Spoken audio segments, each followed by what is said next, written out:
భారతదేశంలో డయాబెటీస్ అదుపు లేకుండా పెరుగుతోంది. దీనివలన ప్రభావితమైన వారికి జీవితాంతం మందులు తీసుకోవడం తప్ప వేరే మార్గం లేదు. క్రమంగా ఇది తీవ్రమైన సమస్యలకు దారితీస్తుంది. డయాబెటీస్ వంటి తీవ్రమైన వ్యాధులను పరిష్కరించడానికి ప్రభావవంతమైన మార్గం ఉందా అని మీరు ఆశ్చర్యపోవచ్చు.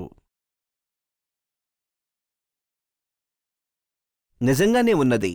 ఆర్సీఎం ప్రవేశపెట్టింది సహజ పదార్థాలతో తయారు చేసిన ప్రభావవంతమైన నివారణను. ఇది మందులపై మాత్రమే ఆధారపడకుండా క్రమంగా మధుమేహాన్ని నియంత్రించడంలో సహాయపడుతుంది. దాని పేరు త్రికార మధు సంయామ్రస్. ఇది కేవలం ఒక సాధారణ జ్యూస్ లేదా పానీయం కాదు. ఆర్సీఎం యొక్క పరిశోధనా బృందం ఎన్నో ఏళ్ల అధ్యయనం, పురాతన భారతీయ గ్రంథాలు ఇంకా ఆధునిక దృశ్యాల ఆధారంగా అనేక ప్రయోగాల తర్వాత దీనిని అభివృద్ధి చేసింది. దీన్ని రూపొందించేందుకు ఆర్సీఎం విస్తృతమైన క్లినికల్ ట్రయల్స్ నిర్వహించింది. 30 మిల్లీలీటర్ల త్రికార మధు సంయామ్రస్సును రోజుకు 2 సార్లు అలాగే గామా ఒరిజినోల్ యొక్క 2 గుళికలను తీసుకోవాలని సిఫారసు చేసింది. ఈ త్రికార మధు సంయామ్రస్ పూర్తిగా సహజ పదార్థాలతో తయారు చేయబడింది. ఇది మధుమేహాన్ని నిర్వహించడానికి మాత్రమే కాకుండా గుండె జబ్బులు, మూత్రపిండాల సమస్యలు మరియు నరాలు దెబ్బతినడం వంటి మధుమేహానికి సంబంధించిన ఇతర పరిస్థితులను నివారించడంలో కూడా సహాయపడుతుంది. మధుమేహంతో ముడిపడి ఉన్న రోజువారీ ఇబ్బందుల నుంచి మీరు విముక్తి పొందాలనుకుంటే ఈ రోజే ఆర్సీఎం యొక్క త్రికార మధు సంయామ్రస్ను ప్రయత్నించండి. ఆర్సీఎం నుండి వచ్చిన ఈ అద్భుతమైన నివారణ ఉపశమనాన్ని అందించడమే కాకుండా కొత్త జీవనశైలిని స్వీకరించడానికి మిమ్మల్ని ప్రేరేపిస్తుంది.